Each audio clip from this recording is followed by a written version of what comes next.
Donc, pour cet exercice, on vous demande simplement de placer 5 boutons en V. Bon, ici, vous pouvez utiliser le système de grille, donc avec line grid, le composant. Donc, line grid vous permet d'avoir plusieurs lignes. Et sur chaque ligne, vous pouvez donc subdiviser cette ligne-là, cette dernière, en plusieurs colonnes. Et en l'occurrence ici, pour la première et la deuxième, on les subdivise en 2 colonnes.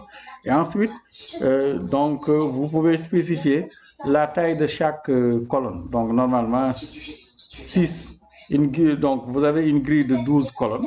Donc, 6 colonnes pour la première qui vont contenir une colonne de 6, donc de taille 6 pour la première colonne et taille 6 pour la deuxième, pour les premières et deuxièmes lignes. Et donc, pour aligner les boutons, il suffit simplement au niveau de la première ligne, pour les 2 cellules, d'aligner le premier bouton à gauche et le deuxième à droite. Deuxième ligne, premier bouton donc à gauche et deuxième bouton, premier bouton à droite et deuxième bouton à gauche. Voilà, pour la deuxième ligne, pour la troisième ligne, donc au centre. Et pour cela, vous avez donc les classes et les propriétés de style CSS pour l'alignement du texte que nous avons aussi déjà vu dans le cours. À un text align left, right, start and center que nous pouvons utiliser. Ok. Donc, je rajoute un divider pour mettre le titre. Un séparateur, voilà pour l'exercice numéro 5. Numéro 4 plutôt. Ensuite, je vais lui demander de me rajouter une grille, iGrid. Voilà, donc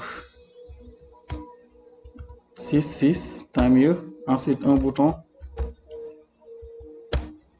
Bon, je n'ai pas besoin ici de gérer les événements. Bon, tout le reste, vous pouvez les enlever. Là, c'est bouton 1. Et donc, pour aligner le premier bouton à gauche, vous utilisez donc la classe. Donc, un text left. Mais votre beauté reste intemporelle. Vous êtes un charmeur, tout comme votre père. Mais espérons que c'est... Voilà. Le deuxième bouton sur la même ligne, right. Vous devez tous être épuisés par votre long bagage. Allez vous reposer. J'ai organisé un festin pour R-I-G-H-T, voilà. Ensuite, vous pouvez réutiliser ceci pour la deuxième ligne, mais seulement, bon, le premier bouton doit être à gauche, complètement sur la droite, et le deuxième à gauche. Donc, bouton 2. Bouton 2, 3 et 4. Maintenant, voyons voir, est-ce que les boutons de 1 à 4 ont l'alignement escompté.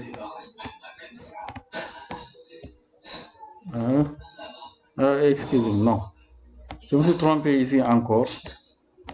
Il ne faut pas mettre, ce sont des... Les classes là, on doit les mettre au niveau des colonnes. Donc, pour spécifier comment seront alignés les éléments encapsulés par la colonne. Les éléments de la colonne, comment les éléments de la colonne seront alignés à l'intérieur de la colonne et pas les boutons. Voilà, c'est pas, sinon cela va définir donc, donc nous allons tenter de le faire pour l'alignement des éléments de la colonne, des boutons, alors que bon, ce sont surtout les colonnes. Et voilà, donc vous voyez, pour la première et deuxième ligne, c'est bon. Maintenant, pour la troisième ligne, on utilise text center. Vous pouvez copier le code de la troisième ligne, enlever donc un des boutons, une des colonnes, button 5, et ici text center. Voilà, et donc là 12 pour la colonne.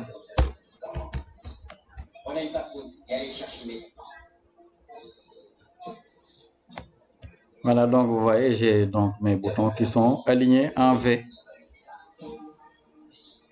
Donc vous mettez une grille avec 3 iron rows, 3 lignes. Pour la première, 2 colonnes, mais on spécifie que les éléments de la première colonne doivent être alignés à gauche. là, les éléments de la première colonne, ou bien le contenu de la deuxième colonne est aligné à droite. Ensuite, deuxième ligne, le contenu de deux colonnes, 6, 6, mais le contenu de la première colonne est aligné donc à droite et le contenu de la deuxième colonne à gauche. Et ensuite, au centre, pour la troisième ligne qui a une taille de 12. Voilà ce qui vous donne donc le rendu demandé pour l'exercice numéro 4.